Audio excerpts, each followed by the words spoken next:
Com muita propriedade, Allan Kardec coloca no primeiro capítulo do livro A Gênese uma reflexão sobre a revelação espírita. Então ele diz o seguinte, que a primeira grande revelação dada à humanidade foi através de um homem chamado Moisés. É bem interessante porque a história de Moisés, ela contém fatos reais e fatos a serem ainda pesquisados para ver até que ponto é real. A segunda grande revelação para a humanidade foi feita também por um homem, que é Jesus. E nós não estamos aqui falando homem no sentido de masculinidade, o homem que eu falo no sentido humano. Foi dado também por um homem chamado Jesus, que muito embora tenha colocado com muita propriedade o que necessitamos saber para evoluirmos, com grandeza, com naturalidade, a mensagem dele ainda não chegou, de fato, aos corações humanos. Alguns aproveitaram esse momento, aproveitaram o que foi oferecido a eles, e sim, conseguiram, mas a grande parcela não. Tanto assim que o mundo não é totalmente cristão. Nós somos aí pouco menos de 3 bilhões de cristãos, num universo de quase 8 bilhões de seres encarnados. E aí, essas duas primeiras revelações, elas se constituem na preparação para que o homem avance por ele. Existem dois tipos de adquirirmos o conhecimento. Um deles é pela revelação dos planos superiores, a revelação que vem das dimensões espirituais. E a outra é pela pesquisa. Então, se observarmos bem e pegarmos a primeira revelação, ela tem 3.250 anos aproximadamente. A segunda revelação tem 2.000 anos. E de lá para cá não tivemos, até o século XIX, nenhuma grande revelação. Tivemos grandes espíritos que vieram aqui e confirmaram com as suas presenças, com as suas palavras, o que já havia sido dito antes. E aí Allan Kardec coloca que a terceira grande revelação não foi por um homem apenas, foi por muita gente. Vários médiuns, vários pesquisadores. E aí a gente observa o seguinte, que no ponto da doutrina espírita há uma confluência entre a revelação e a pesquisa. Então o homem chegou a um ponto em que ele poderia, sim, receber uma revelação, mas também fazer a sua pesquisa. É bem sabido que, quando Allan Kardec lança o Livro dos Espíritos, muitos cientistas da época, até pagos pelos reinos deles, para fazer com que fosse mentira aquilo que estava sendo colocado, e se tornaram espíritas. Então eram cientistas pesquisando. Eram aquelas pessoas que, pegando uma grande revelação, não se contentaram em aceitar a revelação e seguir. Se nós observarmos a história dos hebreus, e é uma história maravilhosa, mas eles são completamente aficionados em Moisés. E foi por isso que não concordaram com Jesus e exterminaram, entre aspas, a presença dele aqui no mundo. Porque eles eram muito fiéis. Ou seja, um homem estabeleceu uma lei chamada Torá, e essa lei governou e governa muita gente por muito tempo. A mensagem de Jesus, ela é mais emblemática. Não é possível, de uma vez só, você pegar o Evangelho e saber do Evangelho.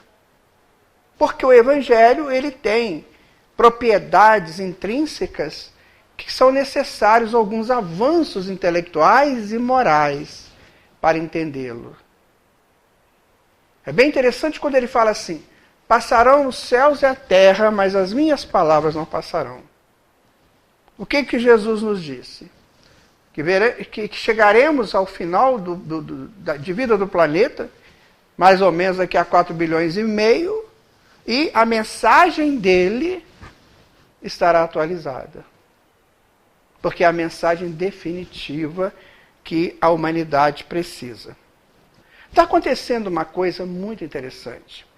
Quando nós lemos os livros do André Luiz, e que ele narra situações na colônia Nosso Lar, e alguma outra colônia que ele cita, você observa que lá todos já sabem de Jesus. Pelo menos é a proposta definitiva da colônia. O Evangelho do Senhor Jesus. Só não é a proposta para as dimensões do umbral, do abismo, das trevas e da terra, do plano físico.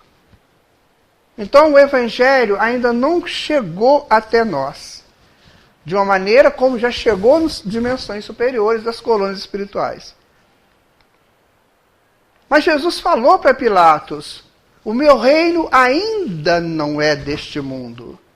Então, automaticamente, essa proposta chegará como uma avalanche aqui no nosso plano. Eu fico muito feliz quando eu estudo autores não espíritas e que eles falam sobre isso. Existe um autor chamado Drunvalo Melquisedeque, não é este o nome dele, mas ele usa esse pseudônimo. Ele é dos Estados Unidos, ele faz um trabalho muito interessante de cursos sobre espiritualidade. Então ele diz o seguinte, a Terra, segundo todas as tribos mais evoluídas do planeta em todos os tempos, e ele cita várias delas, está passando por um processo muito grandioso de transformação. E esse processo, ele tem por cunho principal trazer para o homem a possibilidade de viver na 4ª dimensão. O que significa isso? A 4ª dimensão é o tempo. Nós estamos confinados no tempo por milhares de anos. A nossa estrutura psíquica é toda ela preparada para manhã, tarde e noite. Janeiro, fevereiro, março. Tudo em nós é isso. Agora, porque está acontecendo a mudança, as pessoas estão apavoradas, porque você não vê o tempo passar. Você se assusta porque o tempo está passando desesperadamente muito depressa. O que isso quer dizer? Ele está te convidando a crescer para a 4ª dimensão, que a 4ª dimensão é o tempo, é você dominar o tempo. Você não ficar preso ao tempo. Então vamos fazer uma experiência aqui. Nós acordamos, digamos, aí 8 horas da manhã. Para não falar que está muito frio, né? A gente acorda 8 horas da manhã e nós temos a parte da manhã. 8, 9, 10, 11. Meio-dia mais ou menos a gente vai almoçar. Então nós temos 4 horas, certo? Sabe o que acontece conosco? Nessas 4 horas, nós jogamos fora, no mínimo, 2 horas e meia. Não fazemos nada. É uma transação para lá, para cá, para cá, para lá, não faz nada. O que é a 4ª dimensão? A 4ª dimensão é o seguinte, eu vou levantar às 8 horas da manhã, porque às 8h30 eu vou estudar o Evangelho segundo o Espiritismo até às 9 horas. Pronto, eu montei um tempo. Segundo a física quântica, o tempo é a curvatura do espaço. Ou seja, vamos pensar o seguinte, você tem um quarto na sua casa que você estuda o Evangelho segundo o Espiritismo. E você só vai lá de 8h30 até as 9. Só vai naquele horário. Então, segundo a física quântica, no restante desse tempo, você fica, o espaço fica reto. Quando você chega lá e assenta para estudar, é como se você curvasse o espaço. Então você cria o tempo. Então o tempo é criado por nós. Então quando a pessoa fala, eu não tenho tempo, ele está mentindo. Então é melhor ele dizer assim, eu não consigo criar esse tempo. É mais honesto. Então essa proposta de eu não tenho tempo é uma proposta do homem tridimensional. O que a espiritualidade está nos trazendo agora? A possibilidade de você controlar todas as suas ações, todo o seu tempo. Então para isso é preciso que o espírito tenha um projeto, uma proposta, tenha um foco. A psicologia transpessoal, muito em voga hoje, pelo Stanislav Grof, pelo Abraham Maslow e pela própria Joana de Ângeles, ela nos traz toda essa possibilidade de nos focarmos. Daniel Goleman tem um livro só sobre foco, para que a gente possa aproveitar o tempo e fazer dele o nosso aliado, não o nosso inimigo. Ora, se eu sair da minha casa em São Mateus e for ao centro da cidade e retornar, usando o transporte coletivo, eu devo gastar em torno de 1 hora ou mais, só no trânsito. Então é preciso mesmo que eu vá ao centro da cidade? Será mesmo necessário? Então é aí que começa o foco do indivíduo. Então, se eu tenho que sair, será que essa saída minha vai agregar valor para mim, de fato? Então este homem da 4ª dimensão, ele é o homem que está focado nas suas ações. Então ele não age por agir. Ele planeja as suas ações. Vamos dar um exemplo. Benjamin Franklin foi um grande inventor. Ele inventou a lâmpada, ele fez mais de 1000 inventos. E ele era muito amigo de um sujeito chamado Frederick Figner. E o Frederick Figner se transfere para o Brasil. E aqui no Brasil, chegando aqui, ele monta uma casa de materiais elétricos chamado Casa Edison, lá no Rio de Janeiro. E aí, ele tem uma filha, e essa menina, aos 22 anos, desencarna. E ele fica desesperado com o desencarne da filha dele. E aí, desculpa, eu falei Benjamin Franklin, é Thomas Edison. E aí, ele faz o seguinte, ele vai à Federação Espírita Brasileira pedir apoio do Espiritismo. É um homem extremamente rico, judeu, e judeu é muito rico, né? Quando eles querem, Deus me livre, ninguém aguenta, né? Então ele vai lá e pede apoio à FEB, o Espiritismo dá para ele todo o apoio, dá toda a condição, toda a segurança, ele se torna espírita e se torna um dos diretores da FEB. Quando ele desencarna, o desencarne dele foi muito interessante, né? Porque ele não estava assim tão preparado, né? Ele fez aquela coisa, ele entrou para o Espiritismo, mas o Espiritismo não entrou nele, né? Mas ele desencarna e é amparado pela filha dele, chamada, acho que, se não me engano, Márcia. E aí, quando ele chega lá, a Márcia ajuda, mas ele tem que se virar também. Aí, um belo dia, ele conversando com a Márcia, ele falou assim, Márcia, eu poderia conversar com Thomas Edison, meu grande amigo? Então ela falou, pai, eu vou tentar, porque ele mora numa colônia lá nos Estados Unidos, né? Eu vou tentar, ver se eu consigo achar e tal. Enfim, ela consegue, então, o encontro dele com Thomas Edison, tudo marcado bonitinho. Aí, no dia aprazado, era uma manhã, eles vão para lá, chegando lá, ele assenta, espera, né? Tinha uma porta, a gente faz aí mesmo, né? Tinha uma porta lá, e eles, quando o Thomas Edison chega, o Figner vai lá e dá aquele abraço nele. Oh, meu amigo, quanto tempo que eu não te vejo, que saudade. Então, olha, Frederico, seja breve, eu só tenho 5 minutos. Isso é duro, viu, gente? Quando eu li isso, eu falei, que sujeito mal educado. O amigo vai lá loucamente para conversar com ele e fala, Fala rápido que só tem 5 minutos. Isso aí nos dá para refletir. Esse é o homem da quarta dimensão. Ele não joga fora 5 minutos. Não joga. A gente fica na rede social, né? O dia inteiro. Imagina quanto tempo a gente usa com a rede social. Se a gente pelo menos estiver ajudando alguém, né? Falando uma coisa útil, tudo bem. Mas se for só aquelas coisinhas de fofoca? Então 5 minutos no plano espiritual é uma eternidade. Porque eles sabem exatamente o valor de cada segundo e sabem mais. Que aquele segundo não vai voltar nunca. Então ele tem que usar da melhor maneira possível. Então isso é a implantação no mundo de regeneração. O mundo de regeneração que vai chegar aqui no plano físico, ele vai chegar com essas propostas.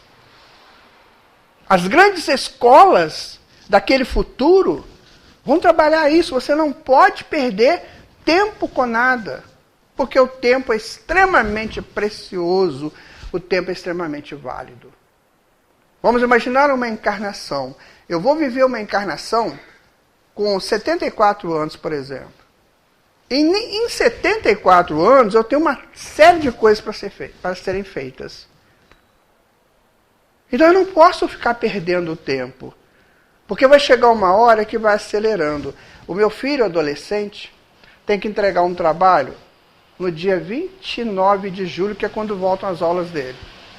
Ele está enrolando. Está enrolando. Semana que vem vai viajar para o Rio, vai ficar lá na casa da irmã dele. Está enrolando. Aí quando foi ontem, eu falei com ele assim, olha, amanhã, quinta-feira de manhã, o senhor vai parar tudo e vai fazer isso. Porque senão você vai fazer na última hora e vai perder ponto. E ele não pode perder ponto, porque é um projeto, que ele trabalha nesse projeto. A Escola Federal, ele trabalha nesse projeto. Então nós temos essa mania. Ainda tem tempo, que isso? A gente vai lá depois, não mexe com isso agora não.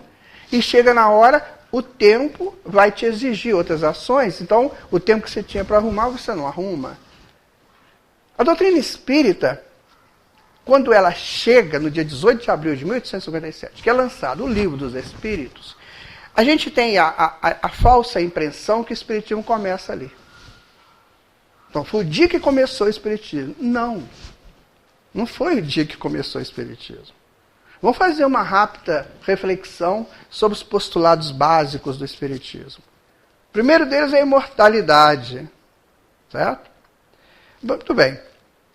No dia que o homem, ou seja, no dia que o princípio inteligente se vê homem, ele sai da fase da irracionalidade, segundo a mitologia, ele olha para tudo e faz 2 perguntas. O que é isso? Ou seja, que ambiente é esse? Né? A segunda pergunta, quem fez isso? E a partir dali, ele vai em busca de respostas. Ele vai buscar essas respostas. Então ele sabe que ele vai encontrar essas respostas. Por quê? Porque lá no inconsciente dele, enquanto ele estava lá no reino animal, reino vegetal e mineral, foram acumulando informações muito grandes para ele, que dá para ele a sequência exata que a vida não cessa. Então, quando ele chega no homem, ele sabe que a vida não vai cessar. Então, ele começa a fazer as suas pesquisas. Ele sabe que o tempo vai ser curto de uma encarnação. Então, ele começa a trabalhar em várias encarnações. A comunidade egípcia, ou a civilização egípcia, uma das maiores civilizações do nosso tempo, porque antes do Egito tiveram 2 outras grandes civilizações, segundo Emmanuel, a Lemúria, né, e a Atlântida. Então, quando chega na civilização egípcia, e você estuda o Egito, você vai observar o seguinte, que lá você poderia ser o maior engenheiro do Egito. Imhotep foi considerado o maior engenheiro do Egito. Depois ele reencarna como Tesla, né? Nikola Tesla, um gênio também. Né? Então, esse senhor, ele que projetava as primeiras pirâmides e tudo. Então você podia fazer pirâmides e mais pirâmides, né? Um monte de pirâmides, mas se você ainda acreditasse na morte, você não era ninguém naquela civilização. O mais importante era a imortalidade. Então, a proposta é ela, você já ganhou a sua imortalidade? Então, lá eles costumavam dizer assim, quer ver? Olha, há 2000 anos e meio, quando eu fiz isso assim, assim, eles não falavam, né? O ano passado, eles falavam já em termos bastante profundos, de milênios. Então, a imortalidade ali era necessária. Em uma tribo que existia no sul da África, quando os guerreiros iam para os seus embates, então, por exemplo, se um daquele guerreiro matasse alguém na guerra, ele cortava a cabeça daquela pessoa e levava para casa. Até agora é tétrico, né? Sabe para que ele levava para casa? Para fazer carinho.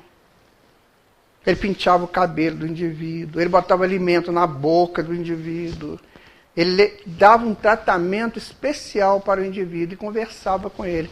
Por que você foi meu inimigo? Se você fosse meu amigo, você estaria igual eu aqui.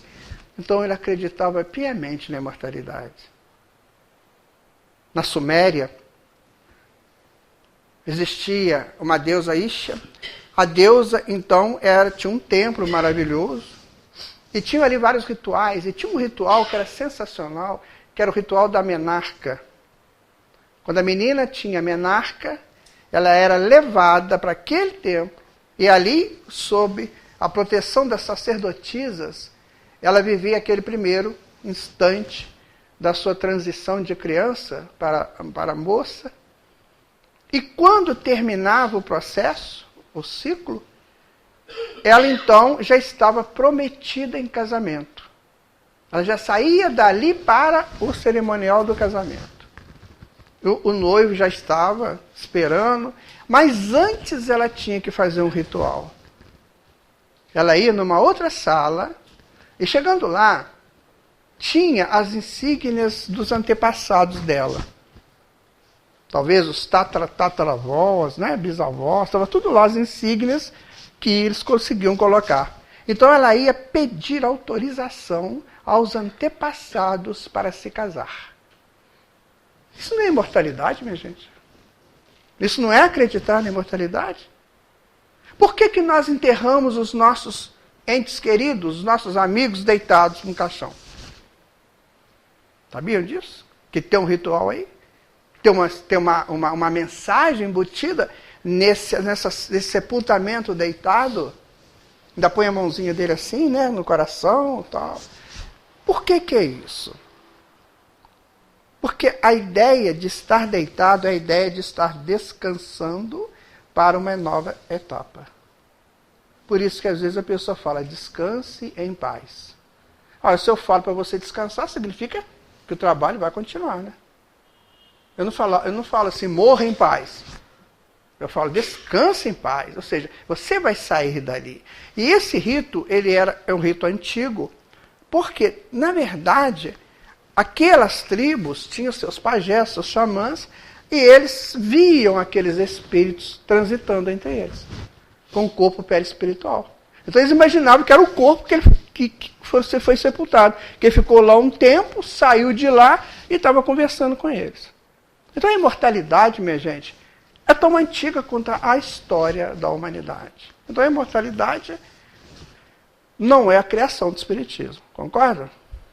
Certa feita, Jesus estava caminhando com os apóstolos e ele fez a seguinte pergunta: o que dizem os homens que eu sou?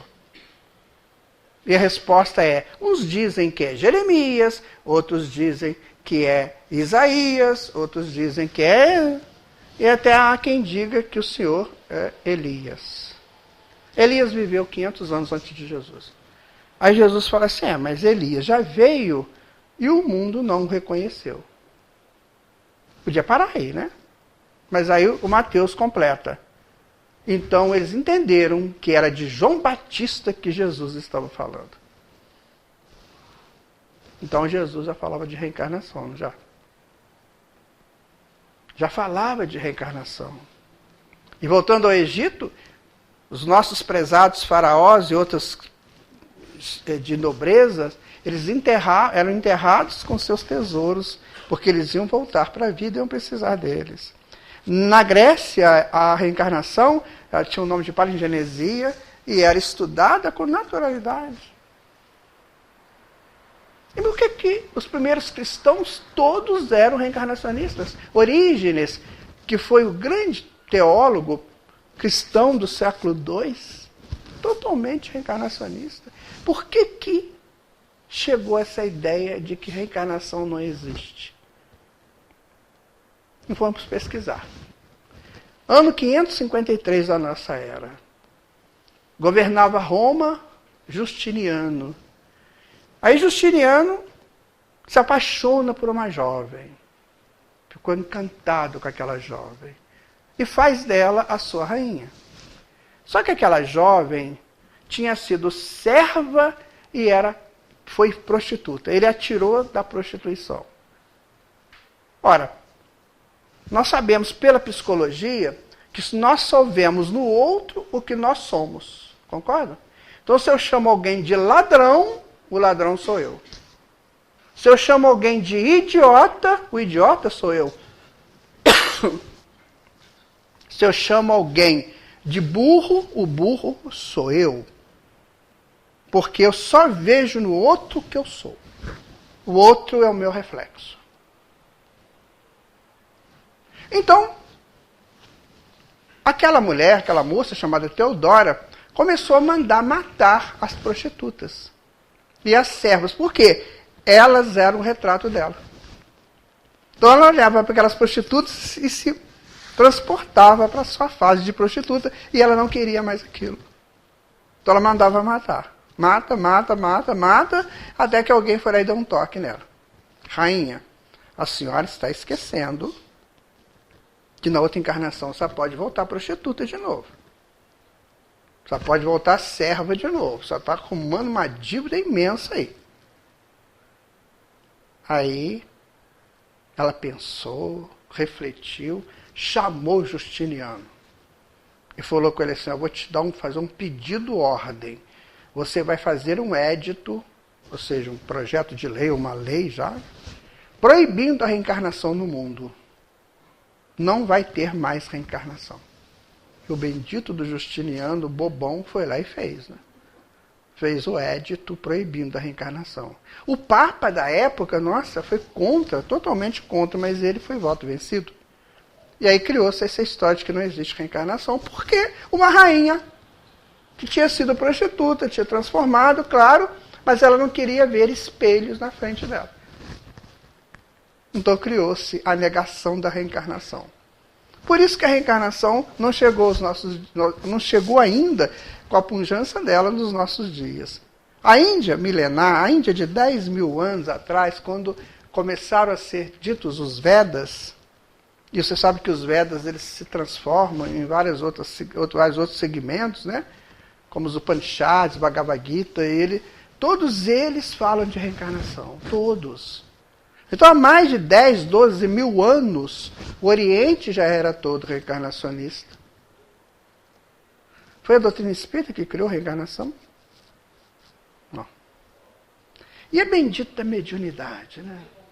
Nós estamos, então, no ano de 680, se não me engano, quando um rei chamado Saul resolve guerrear com outro exército.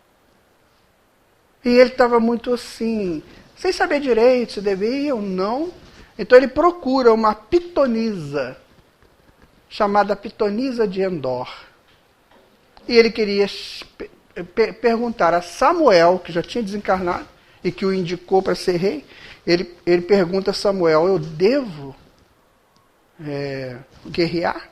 E Samuel diz para ele assim, não, você vai perder.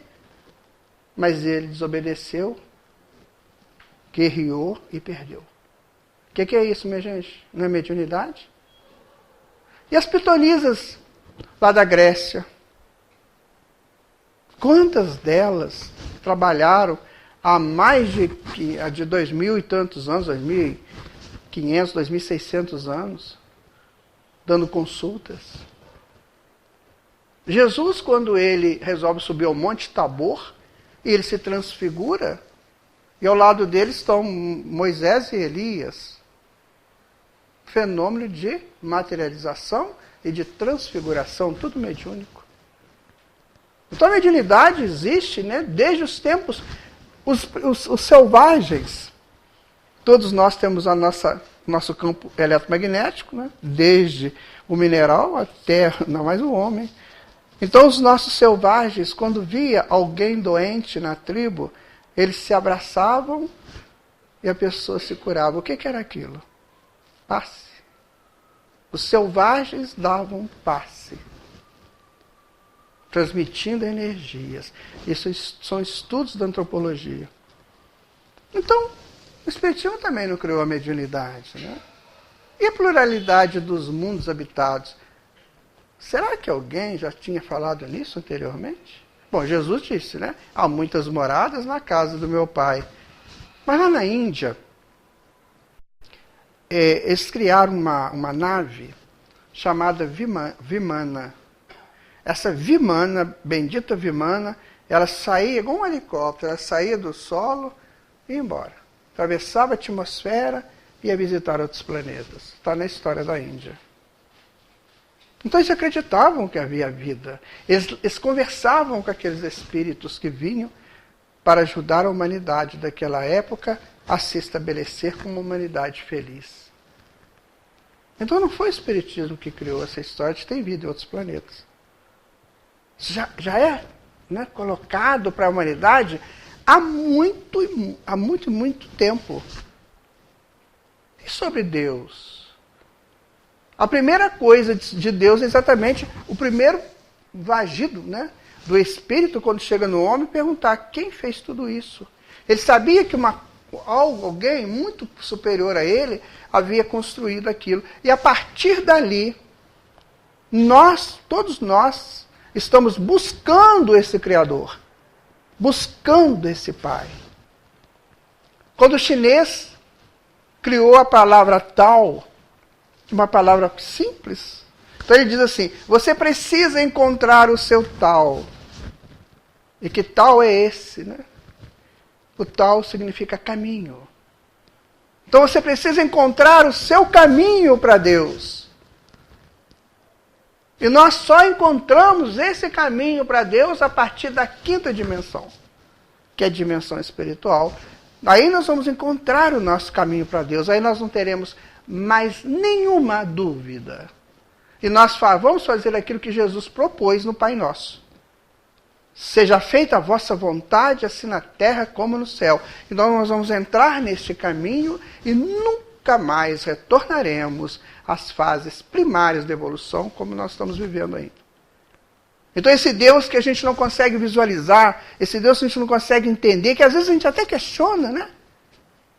Peraí, mas você deixou uma criança ser estuprada ali, uma menina, outro dia de uma bebê de 3 meses, né? Então, você deixa essa criança ser estuprada, cadê o teu poder?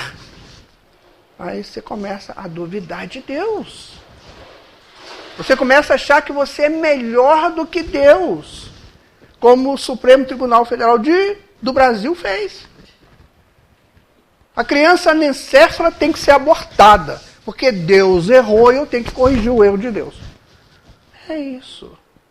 Infelizmente, nós ainda não temos essa proposta em nós do contato, do diálogo com Deus, com solilóquio com Deus, muito embora Jesus tenha colocado para nós. Quando você quiser conversar com o Pai, você entra no silêncio do teu quarto e a sós você conversa com Ele.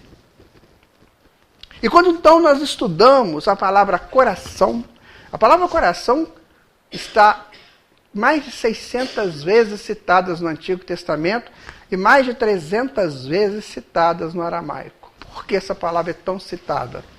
Então nós fizemos uma pesquisa da antropologia do Antigo Testamento para ver o que significa essa palavra coração, que inclusive Jesus falou, bem-aventurados os puros de coração.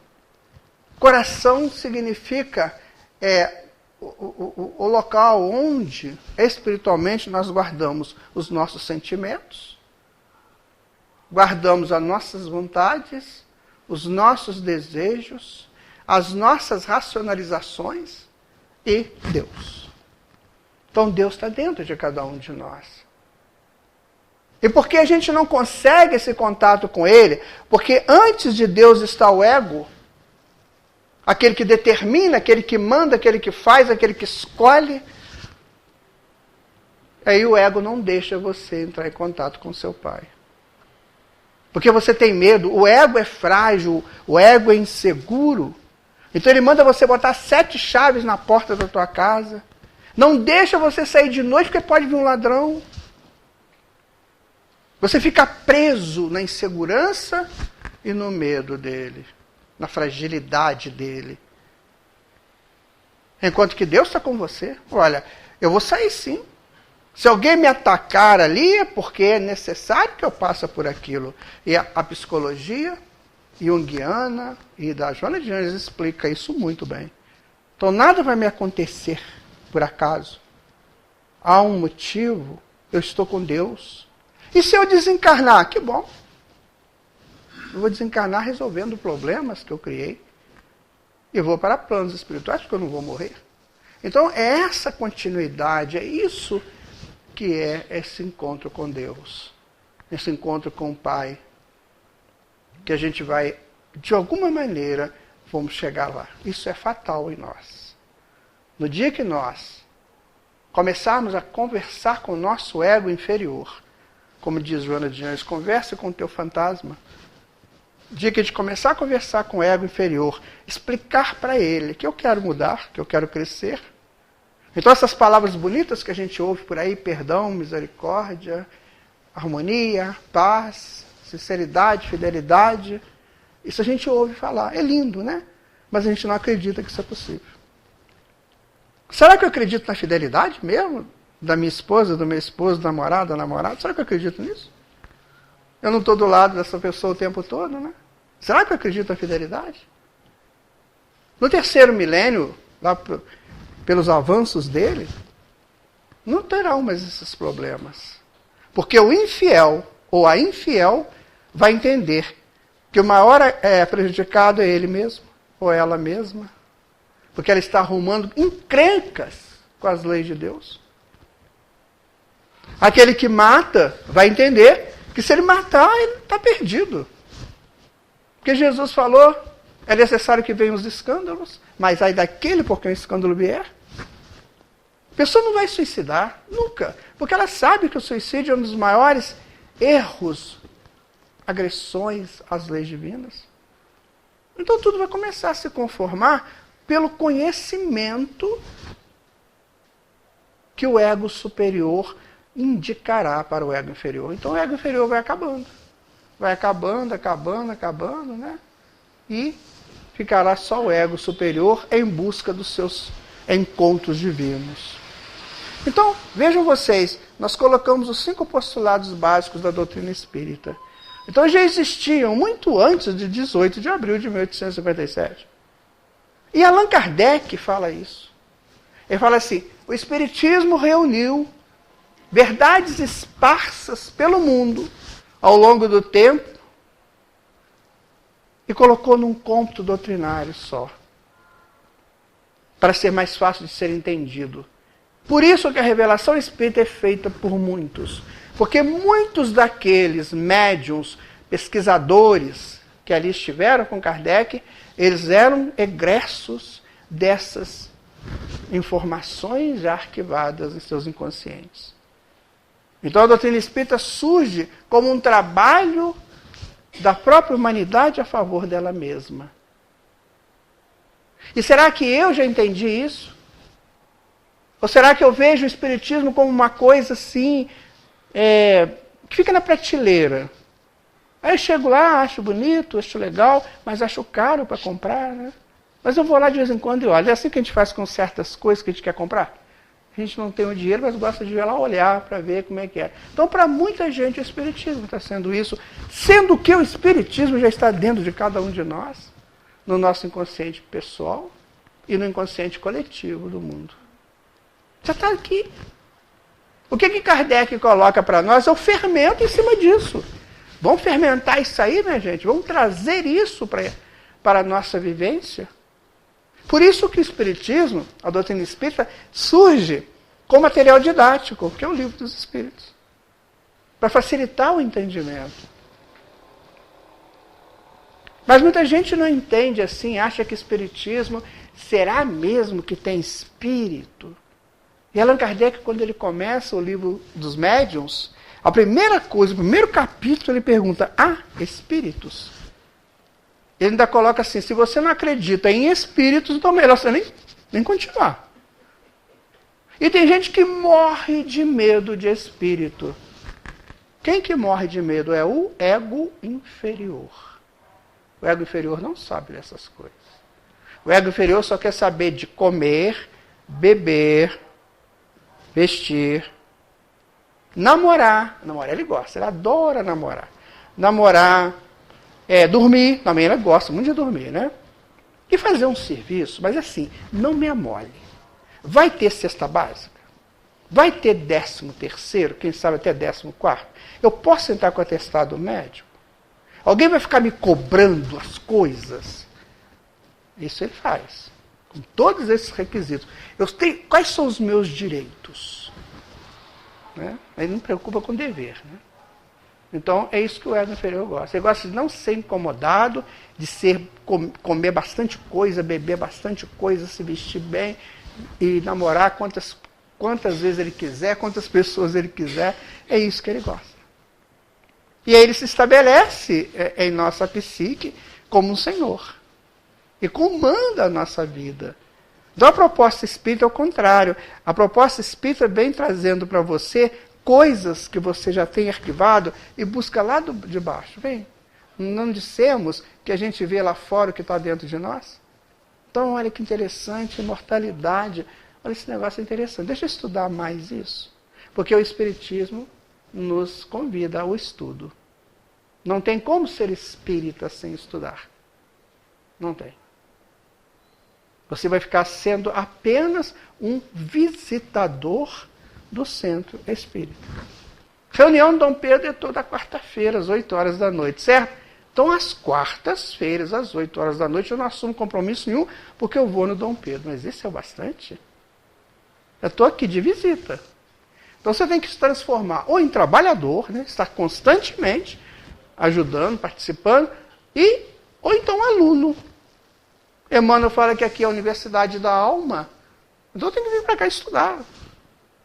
Vamos estudar. Às vezes a gente vê casos interessantes que vai ter um trabalho extra no centro. Mas vai ter um seminário. Mas ninguém pode, né? Ninguém tem tempo. Lembra aquela história do tempo? Porque eu não priorizo isso. Vou ficar lá não. Aquela chatice, ficar lá o dia inteiro. Não dá para mim não. Mas se você tiver que fazer um concurso para ganhar 50 mil por mês, meu filho, aí você vai estudar. Aí você vai, pegar firme nas apostilas, né? Para poder aprender para fazer o concurso. O que nós estamos fazendo aqui no Centro Espírita? Não é um concurso para os planos superiores? Para uma dimensão melhor? Mas a gente não pensa assim. Porque nós somos imediatistas. Você tem que me dar o resultado agora. Eu vou fazer a prova domingo e já saio com gabarito e já estou querendo saber minha nota e que dia que vai chamar. Isso aqui é o imediato. Agora, se você faz um projeto com a tua espiritualidade, que é demorado, aí não. Isso não é imediato, né? Você vê, eu estou estudando lá, eu estou sentindo dor. Estou vivendo problemas no meu relacionamento, com a minha família, com meu pai, com a minha mãe. O que está adiantando ir lá no centro espírita? Ou seja, o espiritismo não é nenhum remédio para te curar. Ele é a orientação para você se curar. Então ele te promove a possibilidade, a posição de ser médico de você mesmo, como diz André Luiz. Seja médico de você mesmo. Veja as suas dores, veja os seus problemas, os seus desesperos, as suas ansiedades e se cura. Afinal, a ansiedade que hoje está matando muita gente, né? O que é ansiedade? Ansiedade é você querer viver agora o que você vai viver amanhã. Então a coisa vai acontecer amanhã. Aí você já está, ai meu Deus, eu nem vou dormir essa noite. Ai meu Deus do céu, será que eu... O que é o período que vai entre a proposta e a realização? Então um período, não tem? Esse período é para você se preparar. Emocionalmente. Se preparar, se for um caso de fazer um concurso, de fazer uma entrevista, para você se preparar. Mas a gente quer viver aquele momento para se ver livre dele. Porque eu não quero ser incomodado. Aquele momento está me incomodando, meu Deus. Eu nem vou conseguir ver a novela hoje. Tão preocupado que eu estou com aquele momento. Então a ansiedade é isso. É você jogar adrenalina no seu sistema nervoso, mas adrenalina mesmo. E a adrenalina, ela é muito legal, é um hormônio muito show. Só que, em excesso, ele te desgoverna. Então, minha gente, a ansiedade é isso. É você querer viver agora que você vai viver amanhã. Não, amanhã eu vou viver amanhã. Ah, mas amanhã eu tenho uma coisa muito legal para fazer. Então deixa chegar amanhã, você está pronto para esse momento? Não estou não. Estou ansioso, então estuda. Prepare, por isso que você tem o tempo de preparo. Você já pensou se Jesus ficasse ansioso para ver essa humanidade toda redimida? Ele não tinha nem como trabalhar, né? Mas ele sabe que tudo tem. Aí tem o Eclesiastes, que é um livro do Antigo Testamento. No capítulo 3 ele vai dizer o seguinte: debaixo do céu e sobre a terra há tempo para tudo. Tempo para plantar, tempo para colher. Tempo para sofrer, tempo para sorrir. Não é assim? Então tem tempo para tudo. Por que eu fico ansioso pelo tempo que ainda não chegou? Essa ansiedade muito agressiva, ela vai gerar uma angústia. Porque a angústia é a não realização daquilo que você deseja. Aí você se angustia. Imagina que nós vivemos sob frequências. Eu estou com uma frequência, a ansiedade vai diminuindo a minha frequência, a angústia diminui mais ainda, aí eu sou puxado para onde? Para o fundo. Certo? Para o vale. O vale é o quê? A depressão. Então é ansiedade, angústia, depressão. Se eu tiver força para sair de lá, eu saio. André Luiz fala que tem pessoas que vivem 200 anos lá para tentar sair. É muito difícil, dependendo da carga com que ele chegou lá. Ou então eu vou suicidar, porque é melhor, né? Eu estou desanimado, não vai ter jeito, então eu já me mato de uma vez, que acaba tudo. E não acaba coisa nenhuma, né? Aí fica mais deprimido ainda, porque agora carrega uma outra culpa. Viu como é que é sério a coisa? Então o Espiritismo vem trazer para nós as informações que nós necessitamos para crescer para Deus. Alguém pode perguntar assim, mas para que Deus me criou? Eu não pedi isso a Ele. Né? Alguém que já perguntou isso? Isso é muito próprio de adolescente, né? e de adulto revoltado. Né? Eu não sei para que Deus me criou. Eu não pedi isso para Ele. Coitadinho. Só no reino e da irracionalidade já está vivendo há 1 bilhão e 500 milhões de anos e viveu muito feliz como formiguinha, né? Viveu como tatu, cavando buraco, viveu como baleias lindas. Na verdade ele não viveu, não, foram expressões, né? E aí ele esquece que já aproveitou a beça, né? Que foi passarinho bonito voando. Aí quando vem um problema, ele não vai pensar nisso. Então ele fala, para que Deus me criou? Para quê? E essa coisa ficou tão complexa que perguntaram para Emmanuel, vocês sabiam disso? Perguntaram, Emmanuel, por que Deus cria o homem? Ou por que Deus cria seus filhos? Aí Emmanuel fala assim, Deus cria seus filhos porque cada um exercerá uma proposta, um posto na criação. E esse posto está esperando pelo seu ocupante. Então, olha, aí melhorou um bocadinho, né? Então nós estamos aqui fazendo o quê? Nos preparando para esse posto. Você já imaginou o que é trabalhar nesse posto de Deus? Vocês já imaginaram? Eu não imagino não, porque eu nem imagino mesmo. Não tem como você imaginar. Mas você, o seu posto está lá te aguardando. É como se você não tivesse que fazer prova nenhuma, né? Não, é meu. A única prova que você tem que fazer é evoluir. Para chegar lá. Está lá te aguardando. E essa proposta interessante que ela vem também de um não espírita. um filósofo francês da virada do século XIX, século XX, chamado Max Scheler. Ele disse assim: o homem ocupa um posto no universo. Achei isso lindo. Por quê? De alguma maneira nós já ocupamos um posto, nem que seja pequenininho. O posto de pai, o posto de mãe, o posto de trabalhador, o posto de médico, de advogado, de gari, enfim. Nós já ocupamos um posto, que isso aqui é o universo. Mas nós vamos ocupar um posto na criação, que está muito além dos universos. É lá que nós vamos ficar, do ladinho de Deus. E dizem ainda, né, os pesquisadores, que quando Deus nos cria, fica o nicho de onde Ele nos tirou, que nós somos essências dele.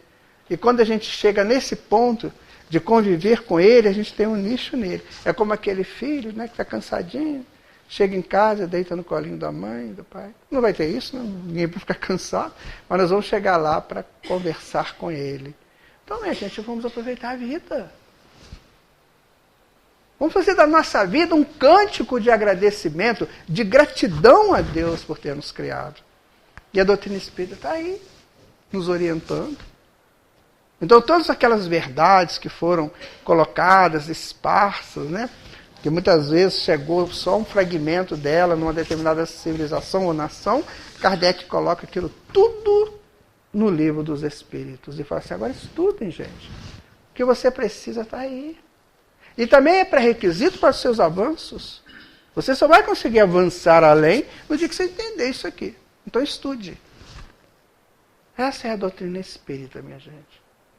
Que não nasceu em 18 de abril de 1857. Ali foi colocada a proposta universal das verdades esparsas. Vocês têm ideia de quantos mestres Jesus mandou para nos ajudar? Ao longo dos milênios? Eu não sabia, não, fiquei sabendo. Tem uma estimativa de 8.000 mestres que nasceram aqui no plano físico ou renasceram para nos ajudar. E Jesus é o principal deles, né? Então nós tivemos todo esse apoio. E foram esses mestres que nos ensinaram sobre imortalidade, sobre mediunidade, sobre reencarnação, pluralidade dos habitados, e falaram de Deus para nós. Então, nós estamos com essas informações todas inseridas em nós. Se a gente pudesse visitar o nosso inconsciente, a gente veria que elas são todas lá. Então o Espiritismo nos estimula a trazer essas verdades à tona e vivê-las de maneira tranquila, com paz, com harmonia, com beleza. A construção do amor é interessante, porque ninguém faz amor, não tem receita para fazer amor. Se tivesse, seria muito bom, né? Mas existe o caminho para construir o amor. Este caminho começa com a inteligência, depois vai para a harmonia, depois vai para a perfeição, depois vai para o belo e depois para o bom. Então, um relacionamento, para ser verdadeiro, ele tem que ter esses 5 elementos. O somatório dessas frequências é que gera o amor. O amor é uma energia em máxima frequência. Isso é o amor. Mas tem que começar como? Pela inteligência. Nós só estamos na inteligência, minha gente. Pouca gente harmoniza, né? Inteligência, harmonia. Eu estou tentando ver se dá tempo de contar um caso para vocês, que aconteceu aqui em Juiz de Fora. Inteligência, harmonia, perfeição, belo e bom. Eu conheci uma moça chamada Juliana, e ela tinha um filho de 10 anos. O filho era um capetinha, né? Um demôniozinho lá, que atazanava a vida dela. Mas era uma coisa horrível, tadinho. O menino quebrava tudo, aquele negócio. Aí quando chegava as férias, então, o negócio piorava, né?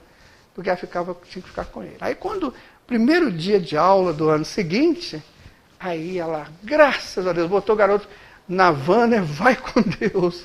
Pelo menos eu vou ficar umas 4 ou 5 horas aqui para arrumar a casa, né? Aí, bom. Quando ele volta de tarde, ele volta e dá um pulo no colo da mãe dele. E fala assim: mãe do céu, como que eu te amo, mãe. O meu dia foi maravilhoso, mãe, que coisa boa, novos colegas, a escola é muito boa e tal. Mãe, mas eu senti uma falta tão grande de você, principalmente do seu bolo de cenoura com cobertura de chocolate, que só você faz, mãe. Faz para mim. Aí a mãe, o que ela podia fazer? Vou fazer ou não vou fazer? Só tinha duas respostas, sim ou não. Então ela fez uma barganha com ele. Então tá, você vai lá tomar banho, arruma teu quarto, deixa tudo arrumadinho que eu vou fazer o bolo. E assim foi. Ela pegou o ingrediente inteligentemente, né? Harmonizou os ingredientes, fez o bolo ficou lindo, perfeito. Ela chamou o garoto para comer. Vamos, meu filho, vamos, tá pronto e tal. Botou lá um suco. Suco, tá, gente? É a bebida do momento, é água e suco. Aprendam isso. Então botou o suco, e aí o menino começou a comer, o bolo estava lindo, ele começou a comer e começou a sentir o sabor do bolo. Aí ficou louco com o sabor. Ele olhava para a mãe dele olhava para ele, aquela coisa linda, aquele bolo lindo, os ingredientes todos no ponto certo, tudo certinho, pá. Ele deu um pulo da cadeira e deu um abraço nela e beijou ela. O que é aquilo? Amor. Isso é amor.